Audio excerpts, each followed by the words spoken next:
Hey, Riddle here. So I'm going to show you some of what I'm growing this year to show you how or what an obsessive gardener I am. I think you'll find this fun. Some people will understand, some people will think I'm crazy, but nevertheless, I think you'll be really entertained by this. So let's get this party started. First of all, this squash variety I found at a nursery last year, this high-end nursery. It's a Costada Romanesco. It's a zucchini, but the zucchini is ribbed, it's variegated, and no matter how large they get, they remain super tender. This was so hard to find, I had to order these seeds from Europe. They came in a couple days ago, and I'm just really excited to have them. It is an Italian heirloom, I believe, and again, if you can find them, they're phenomenal because no matter how large the squash get, they don't get tough-skinned. It's pretty amazing. So this year my focus is on paste tomatoes. So I have 3 different varieties of paste tomatoes. This Italian paste tomato is supposed to be one of the best canning tomatoes and to make paste from. Again, it's an Italian paste heirloom, which I had to get the seeds from Europe. This is my squash I've already got going. Now we're going to go outside and show you what's going on out there. Now how I collect these seeds is sometimes I find something new on the internet. Sometimes I will search them out at local, more exotic, more high-end nurseries. Sometimes I trade with other people. Here's my Beechler Creme. The Beechler Creme is a friend and neighbor who I grow tomatoes with every year, and her Creme hybridized to create a medium-sized red tomato with that beautiful black marking on the top, which is usually a Creme. This Okawa Pink, so any of the pink Japanese tomatoes are one of the sweetest, most prolific, beautiful tomatoes you can get. And I have 2 kinds. One that I've cared for through seed for many years, saving the seeds, and one seed that I extracted from a Japanese Motokawa from the grocery store. These are a super hot pepper that I encountered when I was in the Philippines having dinner. Scraped the seeds out, and this year will be my first time growing these Filipino chili peppers. This is a pink Mexican ribbed. It grows in this amazing kind of giant pear shape with these super deep grooves, and it's this really beautiful pink color, which makes it sweet. This, of course, Mexican variety does really well in hot climates with lower humidity. This is a black Russian cherry. Like most cherries, super prolific, blackish purple color. This is your standard black Creme. So if you've never done heirloom tomatoes, if you kind of stick to the American varieties like the big boys, early girls, try some of these heirlooms. Not only do they have crazy colors, crazy shapes, and crazy and amazing flavors, the skin is a lot softer and they're just really fun to try. Black Creme, Black Creme, Black Creme. This again is my big, larger Motokawa, pink Motokawa Japanese. Regular zucchini. This is colored bell peppers. This is these are black chili peppers. These are really special. It's kind of a primitive species of pepper I've kept going for 15-20 years now. The color of the foliage is kind of a aqua green, like a blue green instead of a green green. The plants grow tall, a long thin stem, and then bush out at the top, so they don't take up a lot of color in the garden. It's a small chili pepper that goes from green to jet black to red, so they're really cool, and the flavor is amazing. So I got some seeds going this year, but they've also perennialized out in my garden. This will be year 3 of them not dying back and reproducing. Next we have our Indigo Calmquats. Holy smokes, folks. So the Calmquats, they're a mixture of a cherry and another tomato. They're intermediate. Sorry, I'm having trouble saying that. Which means they just produce all year long till the frost. The Indigo Calmquats, when you can find a true one, they're Calmquat colored, which means orangey yellow, with this beautiful dark purple stain at the top of the tomato. They're kind of oblong shaped, and they are so sweet. They literally taste more like fruit than a tomato. The problem is they don't stay true. The first year I moved up here to the mountains, my neighbors gave me some, and they were amazing. So I tried to save the seeds, but they cross-pollinated with everything around them, all the different tomatoes, and so I did not get the Indigo Calmquat. I got some horrible hybrid, thick skin, nasty tasting. So on eBay, they had Indigo Calmquat seeds listed, but every time I would contact the grower and say, hey, have you tested these? Are you sure they're pure? The grower would not guarantee it until this grower, who was in the Ukraine, said that they were grown in a greenhouse away from all other tomatoes, and they were extremely certain that they would be true to the Indigo Calmquat. I am feeling like they may have told the truth because the seedlings were very delicate. They were very different than my other tomato seedlings. So we will see. I'll let you know in a couple of months when it happens. This is a Berkeley tie dye. So these were designed at Berkeley for the climate here in Northern California. They can handle it to be a little colder, a little foggy, less sun.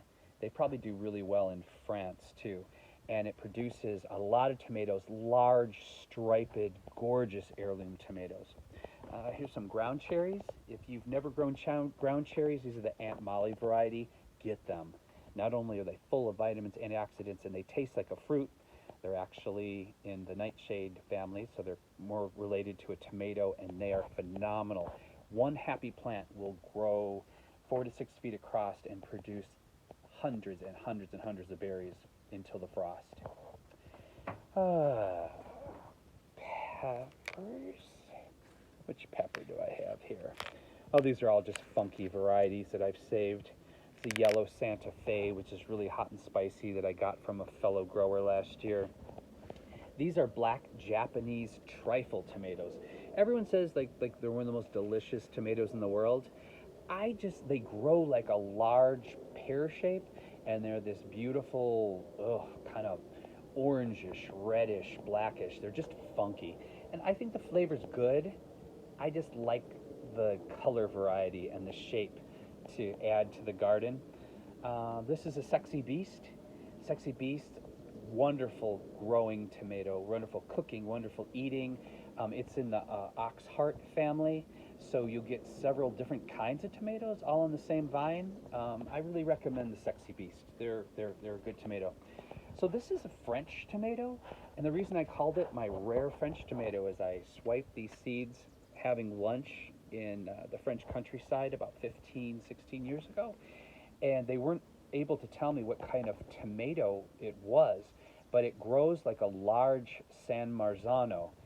And what I learned recently is it is actually a very prized paste tomato, and it's an heirloom from Poland. So it's actually a Polish heirloom tomato. They're marvelous. Where can you get the seeds? I don't know. These are Peruvian tomatoes, or the wandering tomato. So cool.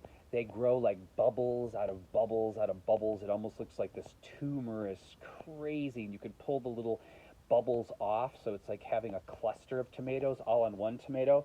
It's a super saucy tomato, and they're red and really fun to grow. Fun, fun, fun. This is Anis Noir, which is a yellowish, orangish black tomato. Delicious. Large tomatoes, easy to grow. This is a large golden cherry. So what we got is they're kind of like not as small as a cherry tomato. They're medium, and they're a yellow-orange tomato. I think it's just something hybridized in my garden. What's this one? Oh, these. A friend gave me these. So they're this bright orange small chili pepper that are hot as hell. I'm not sure exactly what it is. I just named it the fire carrot. Down here we have zucchinis and lots of French tomatoes, or those Polish heirlooms like I described to you. Okay, so that's part of it. I don't know if you've counted how many tomatoes that is so far. Now we're going to go down to the garden.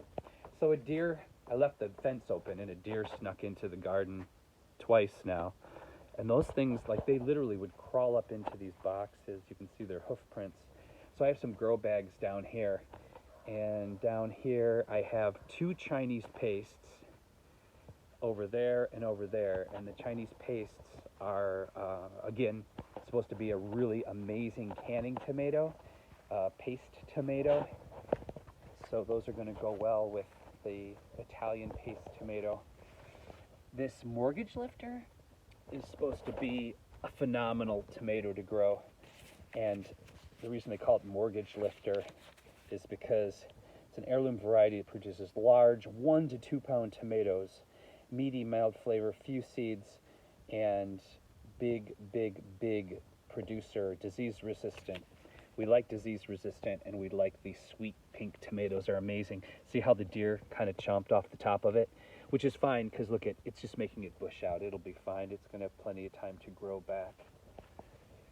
What do we have going on over here? A Juliet. So I found these mini San Marzanos. So it's basically like a little sweet red pear tomato. Nice. Award-winning variety produces clusters of sweet cherry fruits that resist cracking and hold well on the vine. We will see.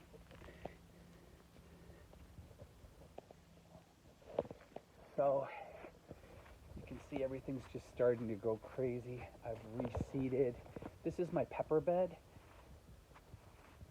and I have a lot of peppers over here also. You can see all the little sproutlings starting to come up. I've got some shishito peppers coming up in here, and some bells, and some of my favorite hot varieties. But all these, see the sticks here? Those are all peppers that are perennialized because we don't have heavy freezes here. And if you keep them just warm enough, don't pull them out, cut them back, these will be shooting out leaves any day now and producing peppers a lot earlier than anyone else's.